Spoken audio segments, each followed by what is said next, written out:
We have a new AEW World Champion on the same show that the current World Champion gets pinned, and Andrade wins back his mask and hopefully can give it to Ruby Soho to wear so we never have to see her ugly face again. Welcome back, guys, to Fog Wrestling. It is time for your AEW Collision review. Who is the champ? Is it MJF?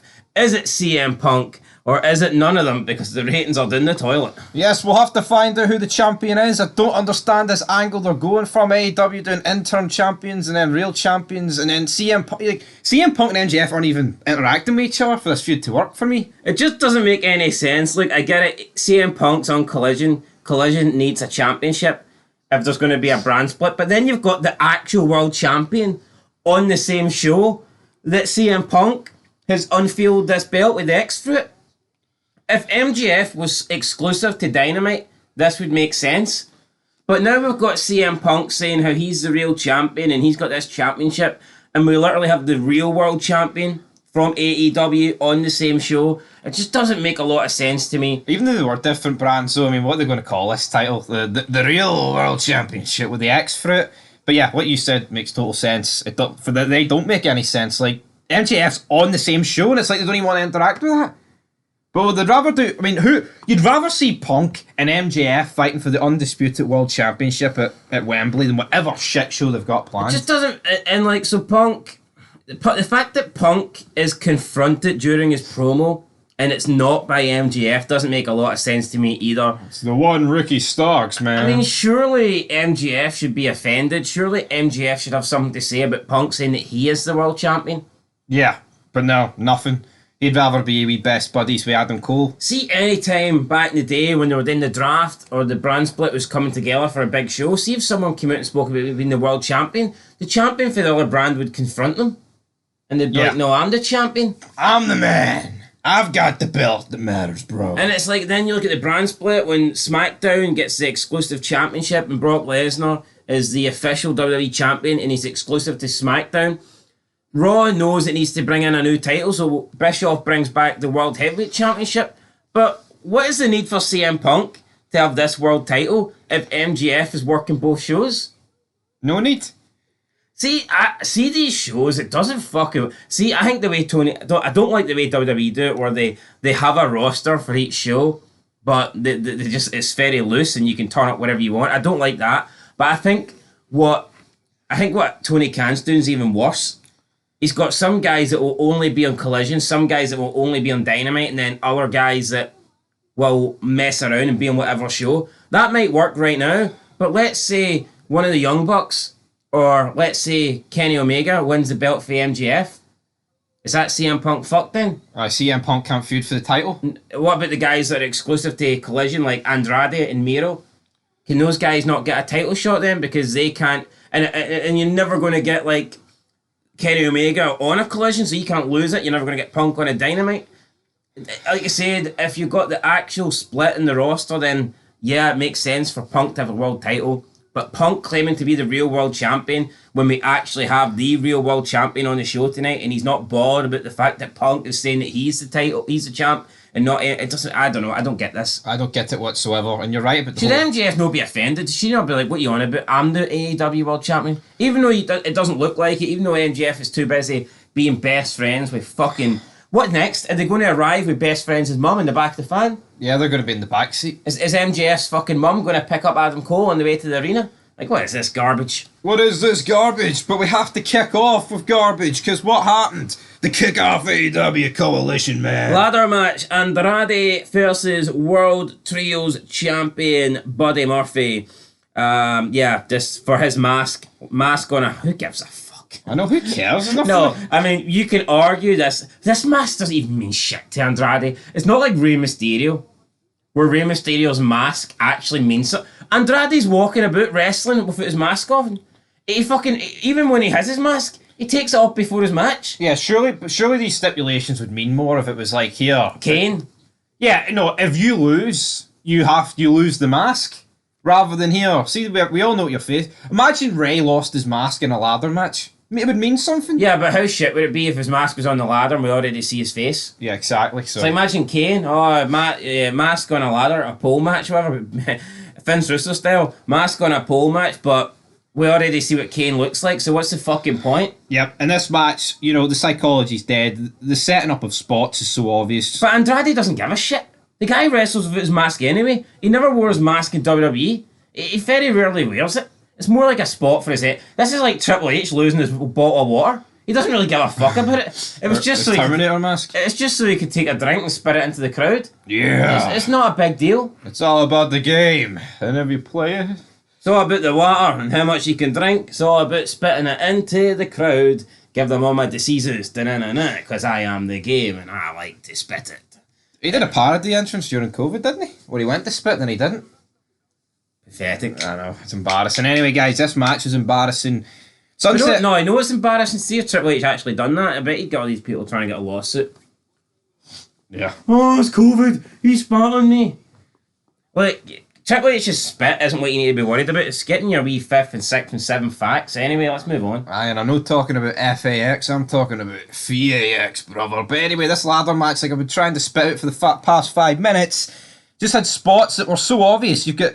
You know what, see the referees holding the ladders, I actually don't have a problem. If they don't want to kill themselves, fair enough. But I do, because in WWE they don't fucking show it, or they don't make it obvious. That's what I'm saying. In WWE, either the camera's not panned on the referee when he's holding it, or the referee will pretend like he's trying to get them down from the ladder, but what in reality he's doing is he's putting all his weight on the ladder while trying to make it look like he's trying to talk them down for safety reasons. You can't be up there, man. That's what you're getting done. This is awful. Yeah, this was awful, but I think what was worse is the fact that Andrade's calling him up for a spot. We did see a spot in a ladder match not so long ago, a couple months ago. I can't remember if it was in WWE or AEW. I'm pretty sure it was AEW. What happened? Or was it Money in the Bank? I don't know, but it was a really awful ladder spot where they all held the ladder. I'm going to assume it was AEW. Right, I'm going to assume it was AEW, because they do all the the Casino shit. Battle Royal. Aye, Or yes. or whatever it is, that chip, that Double or Nothing chip. I can't remember what it was, but there was a really fucking bad scene where like 3 refs got in the ring to hold the fucking ladder. Oh, yeah, that's what everyone's on about. That's the problem everyone's got here. But It's garbage. the sunset flip into the ladder. I mean, he calls him up for the spot. Yeah, it's not like they naturally battle their way up the ladder. Andrade gets onto the top of the ladder first. I mean, there's no belt on the outside. It doesn't make fucking any sense for them to be up there. No, look at WWE, right? See when Bubba Ray and Matt Hardy were on top of that ladder and they went through the tables? The camera is panned on those two. We have no fucking idea that I think it was Rhino pushed them off. We had no idea that Rhino was going to do that. Yeah, that's what These spots, you can see them happening a million miles away. This would have probably been a good time for Julia Hart to cause a distraction, and then you can get Buddy Murphy who jumps up the ladder while obviously Andrade's distracted or preoccupied or whatever. But Andrade climbs to the top of the ladder and then he calls Buddy Murphy up and Buddy Murphy just follows him. And you could tell what spot was coming next, man. Yeah. Oh, look at this. Andrade's got a massive fall to the floor, or Buddy Murphy's has got a fall to the ladder that's arched perfectly between the ladder and the ring apron for a spot. Whoa, I wonder what's going to happen here. What's gonna happen on Collision? So we get the sunset flip, then we get in the ring, we get a dumb spot with handcuffs. Andrade gets handcuffed to the ring. Julia Hart is teasing him, oh, here's the keys, but it's too far away for you, you can't reach them. Even the way she was doing it, man, there was just no enthusiasm here. It was, dangling it like you dangle a fucking treat in front of a dog. I've seen more enthusiasm with that. Then we get Andrade kicking the chair into Buddy Murphy's face, and this causes Julia Hart to just throw the key at Andrade and go and check on Buddy Murphy's. Andrade uses the key to escape. Murphy attacks him from behind, but Andrade tricks him and manages to handcuff Buddy Murphy to the cuffs at the ring post. Then we get Andrade climb the ladder, and somehow Julia Hart, in the space of like 2 seconds, has already got bolt cutters. Yep, we don't even see her looking for them or anything. So fucking phony.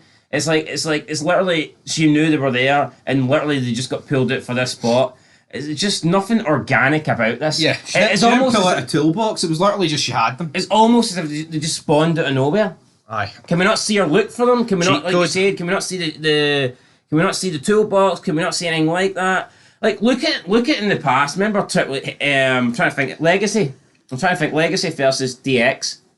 See when they locked Shawn Michaels inside and Triple H was outside? Aye. Remember Triple H had to fuck off to the back? I ain't get some. Then he came out like 5 minutes later. I know. They didn't just lock him out and then 2 seconds later the camera pans to Triple. Oh, he's got bolt cutters. Oh. I mean, garbage. So she can't cut them, but she gives them to Murphy's, and then she climbs up in the back of what's his name? Andrade. Then Buddy Murphy's gets a free, climbs up, he's hitting Andrade on the top of the ladder while Julia Hart's on the back of Andrade. Then and she's like jumping up and down, straddling on his back. It's kind of weird. I'm sure Charlotte Flair's fucking sitting at home jealous, and we know anytime Dominic and Rhea's on screen, Buddy Murphy's is fucking tweeting about it, almost crying about it. This guy is actually pathetic. Anytime you see Dominic on screen with Rhea Ripley, this guy has to go and post underneath our pages and shit. But I'm the real daddy. I'm the real buddy. It's like, I'm the real dirty Dom or whatever. It's like... So you're the real fucking jobber cuck Dom then? I mean, come on, man, play the game. No, but this guy is pathetic. No, he is. It's a fucking TV show. Anytime you see Rhea and Dominic on TV, he's on social media, but she comes home to me. Just completely trying to kill any fucking kayfabe that's remaining. So he punches Buddy Murphy's off the ladder. There's a table set up in the corner. Buddy Murphy's is just standing in front of the table because why not? I mean, shit psychology. Julia Hart then gets lifted very gently because she's a woman, I guess, and you can't really do anything physical to her. So Andrade moves her to the other side of the ladder. So they're both standing on top of the ladder as if they're both going to try and get the mask. She slaps Andrade about 3-4 times. Then he catches her by the hand and he's like, screw you. Gently pushes her off the ladder. She's caught by Buddy Murphy's, and then he decides to fall back, and they go through the table with maybe 1 mile per hour. Yeah. And Andrade grabs the mask and wins. There you go. That's it. Andrade wins. Very poor ladder match. Yeah. Wasn't great. It's not going to be in the top 10 ladder matches of all time. Not in the top 10 this year, man. It's just It might be by default because I can't recall 10 ladder matches this year. True, but I hate the spots. I hate the spots where you can see them happening a mile off, man. I like stuff that comes out of nowhere. This was just... But even when Edge speared Jeff Hardy, you didn't see it coming till it happened. Yeah. You thought Edge was maybe... No, not this fucking shite, man. The bolt cutters pissed me off. I thought that was the worst part, like. No, and they just randomly appear. The sunset flip pissed me off the most. Anyway, speaking of what pisses us off, up next we have Darby Allin versus Minoru Suzuki. Yep, we've got an old Jap guy taking on a young skater boy. Apparently this is a legend. First he's an icon, a pillar. A soon-to-be legend, a legend in the future. Really shit match. Sloppy match. Right, this is just an old guy in Speedos. Yeah, this guy's I don't know why, but his trunks are like too short and too tight, and it's just not necessary for him to be that size on him. No. I don't know why this is. What age is he, like 54 or something? It looks like he should be gay pride or something if he's going to wear trunks like that.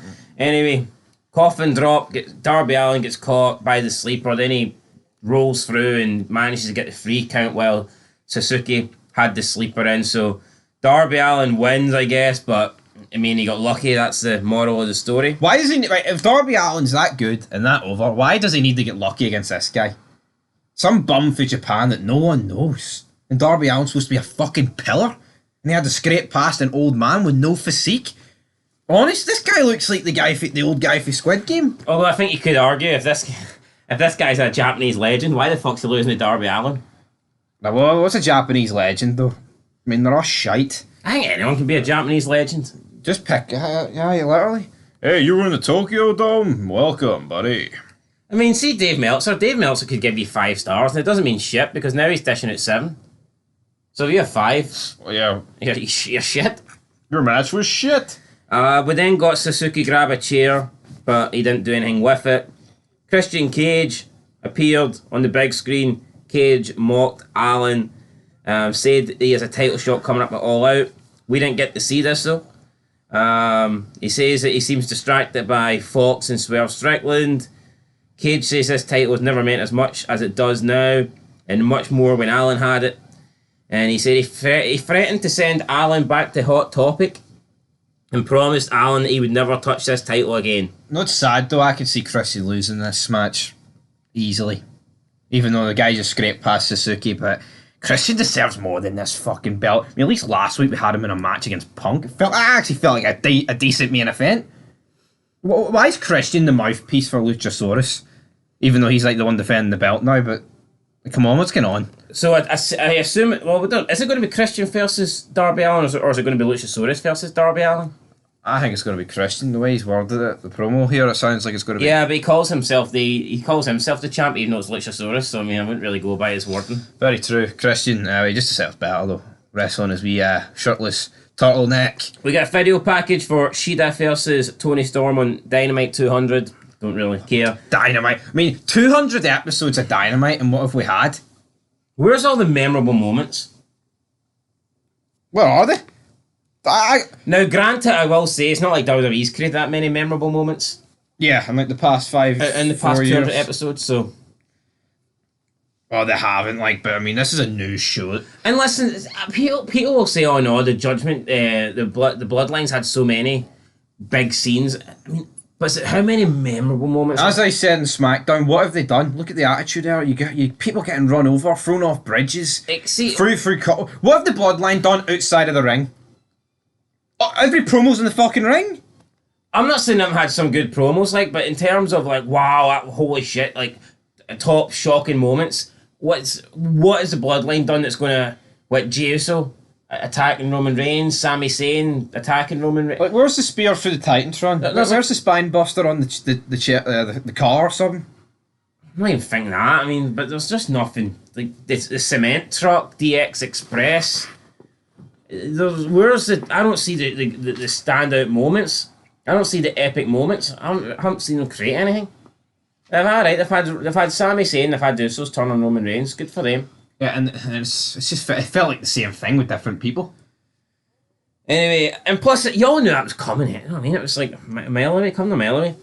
Ring of Honor World Champion Samoa Joe versus Gravity. I mean, this guy's going fucking nowhere. Oh look, he wears a mask. He's a Mexican. He's luchador in a mask. We'll call him Gravity because he can fly in the air and do high fly maneuvers. There's something funny about a fat fuck taking on a guy called Gravity, isn't there? No, but this Gravity guy's going fucking nowhere. Nope. Literally. He's no. Who is he? Gravity. Fucking. What is this? Now I know Tony Khan, or I don't know if Tony Khan gave him this name or if this is the guy's name. They probably think they're fucking brilliant for having this name, but I mean, in reality, you are going nowhere just because you're calling yourself Gravity and you can do high flying maneuvers. Everyone in AEW does high flying maneuvers. Gravity. Does this guy defy gravity better than the average man? I doubt it. I mean, yeah. Look, Ricochet, he can do all this gravity defying shit, but he doesn't get over. And this guy just calling himself Gravity isn't going to get him over. It's just another guy that they're keeping for no reason. Plus he wears a mask. We don't release people. Rey Mysterio, what do you mean another guy that just signed him? Have they not? Yeah, but I'm saying he'll just be another guy who'll just fade to the background and they'll keep him because they don't release people. Right, on you go. Samoa Joe won. Samoa Joe wins. Muscle Buster. 1, 2, 3. Joe's just looking incredibly fat these days, isn't he? Yeah, let's move on. I know what I'll say about Joe. He hasn't got injured in a while. Well, did he get injured here? I don't fucking know, did he? I don't care. No, but I think I don't know what they were doing in WWE, but he was getting injured every week. We've spent too much time talking about a match and well, let's move on next then. Well, what's up next? We've got Tony Schiavone, and he brings out CM Punk. What's in the bag? Punk. It's not Jake the Snake Snake. It's CM Punk's world title, damn it. And CM Punk continues to cut a pro. I actually didn't mind this promo for Punk, but let's be real. As we said at the start of this review, this should involve MJF, not Ricky Starks. And the whole why is Ricky Starks even getting 2 victories over CM Punk, let alone? I don't give a fuck if they're cheating victories. I don't like Ricky Starks. Like, the fact he interrupts him, right, comes out and goes, you know what, actually, we're going to do that again, but with music. What the fuck sort of gimmick's that? That's just a waste of time. Absolute waste of time. He comes down to the ring, says, I've beat you twice, so it should be me and you for that title. I should be that championship, damn it. I don't get it. Punk says he'd do the same thing Ricky Stark's done. Punk says that he's not going to make excuses, but he whines and bitches about the 2 times that Starks beat me, cheated. And he's like, oh, can you live knowing that you cheated? Did Austin ever come out and bitch about getting screwed over by McMahon? Or did he come out looking for revenge? Yeah. CM Punk, though, he says he would do the exact same thing, so why is he whining, complaining and bitching? It's a really bad look. Just doesn't look like... It almost seems like CM Punk's heel. But Yeah, I'm pretty but sure he's trying to be face. Yeah, it's almost like a tweener for Punk, isn't it? I just don't like the fact he keeps complaining about, oh, but can you beat me without cheating? Or you didn't beat me, maybe the refs beat me. He did. Ricky Stark says he can beat CM Punk with Stevie Wonder being the referee. I guess that was... How many times is Stevie Wonder been... I mean, this is in terms of everything in the world, man. We've heard it all before. Something Yeah, it's new. not groundbreaking. I mean, it's like a wee cheap pop, but it's nothing... Yeah, but... It's not a memorable moment. You're not going to replay this. People go, oh, fuck, he named Stevie Wonder. It's almost... It's in anybody's vocabulary to make fun of Stevie Wonder. Yeah, it's like the go-to joke. You're not great. Yeah, also Punk does spray paint the belt. People marking out because the X went through the E in All Elite. But if you do an X on a belt or anything like this, it's going to have to go through the E. I don't think this was a dig at the Elite. I think some people are clutching at straws.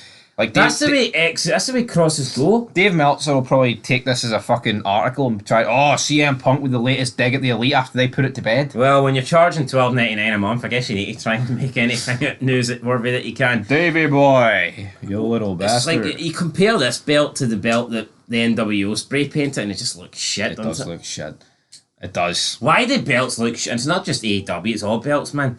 Look at the big goat. That belt's a fucking belter, like... Yeah, and get it? Belter, ha. CM Punk says that the real man, though, he's going to be referee in this match. He's hyping this up something chronic, and then it's Ricky, the decrepit steamboat. Right, so this is a steamboat with fucking holes in it. This was supposed... ran out of steam. This was supposed to be, like, shocking. A big surprise, a big shock to Ricky Starks. I don't have a clue what this would do to Ricky. The only thing I could really... get why Ricky would be unhappy with this is because this guy's got the same name. He's like maybe the first Ricky. But what's the Ricky the Dragon Steamboat got to do with Ricky Starks? Yeah, it's not like he's an affiliate of Punk. He's just some guy.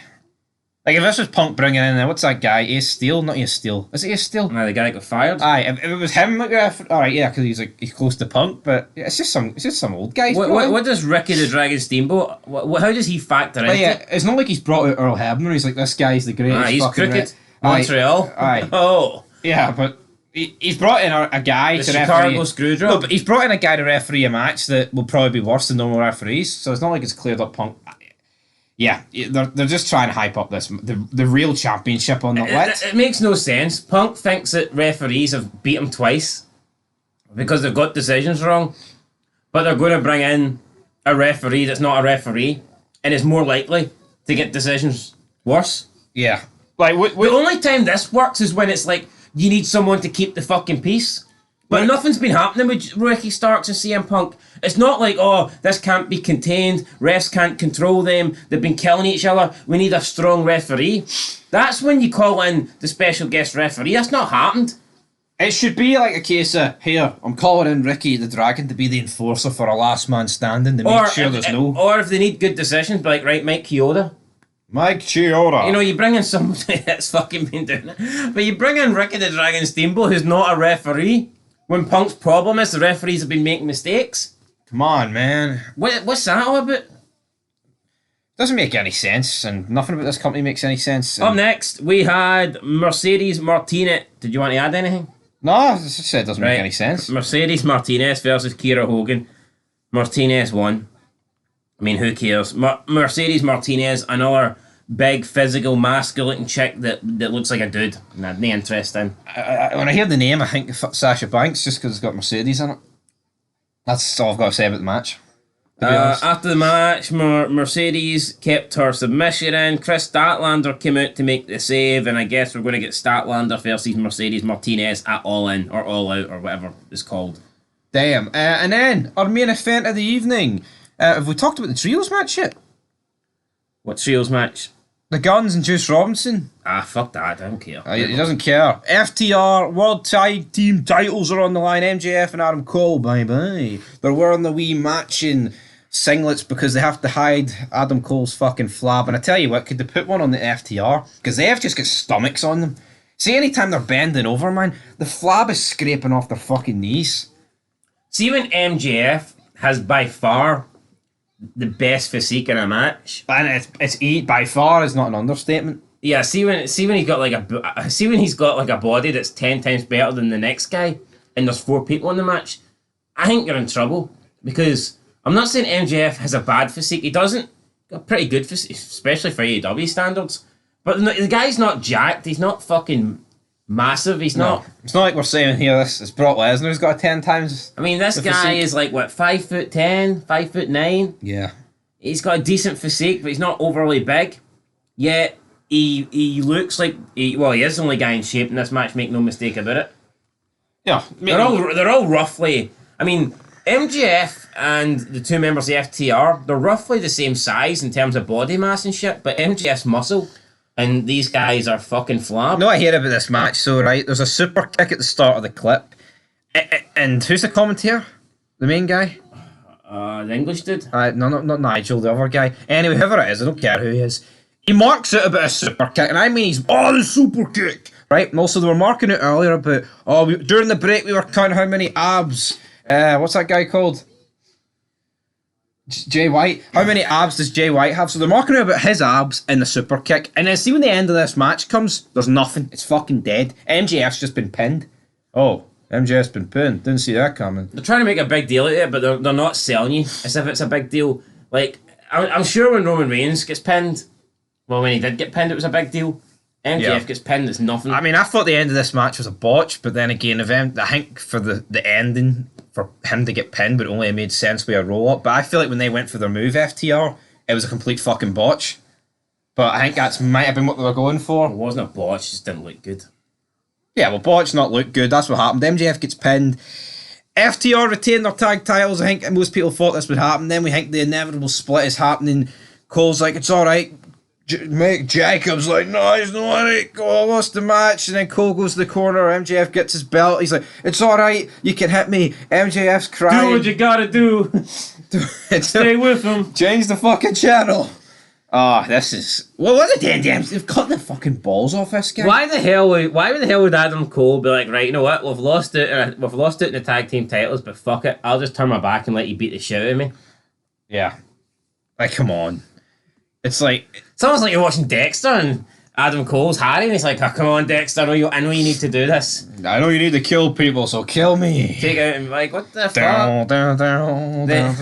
MGF then throws the belt away and they have a hug and they embrace. They're hugging it out. And that's it. I mean, they did a pretty good job of MJF's character over the years, him being the devil. But, I mean, I think they've just ruined it over the past... and what's the story going to be here? Is he actually genuinely going to be friends with Adam Cole? And maybe this is just one guy he can tolerate? Are they going to turn MJF face? Are they going to do the most predictable thing ever where MJF finally attacks Cole and he says, I was just using you, I was trying to stay friends so you wouldn't challenge me for the belt? I wonder what the end game is here. Yeah, you know what? It's so obvious that it would be MJF to attack him. I think you'd be as well doing Adam Cole attacking him. I think so. That does not mean MJF needs to turn face, by the way. That just means you can do something different. So yeah. Or they could just maybe have a match and MJF just likes the guy. Yeah. That's the one guy that MJF could tolerate or something. Yeah, that is where the show ended, but we did have a wee segment after it went off the air where MJF just kisses the ass of FTR. So, I'm from New York, you're from the South, but you guys are one of the greatest tag teams, man. We are AEW and we love pro wrestling. And how are we going to celebrate? Well, we're going to get tequila and we're going to get pizza. Adam Cole grabs the mic and he tries to get a let's go pizza and tequila chant going. He's doing some wee dancing and he's moving his hips and he's got his wee skinny fat legs fucking moving and it's like, Jesus Christ. Yeah, this show could have been Mania X7, but see if it ended with Adam Cole doing this, it's a fucking 0 out of 10. That's just the way it goes. Yeah, I mean, main event was, it was alright, I guess. It wasn't the worst show ever. Adam Cole just fucking needs to go. Wait. Adam Cole, baby. Hopefully Christian does send Darby Allin back to Hot Topic and we never need to see him again. Yeah, that's what I hope. That's my take. I don't fuck it. But there's not many hot topics on this show, let's be real. It was a pretty... Stone Cold Steve Austin. Fucking Igloo would have more hot topics. Damn. A 2 out of 10, I think, for me. It's a 1 out of 10 for me.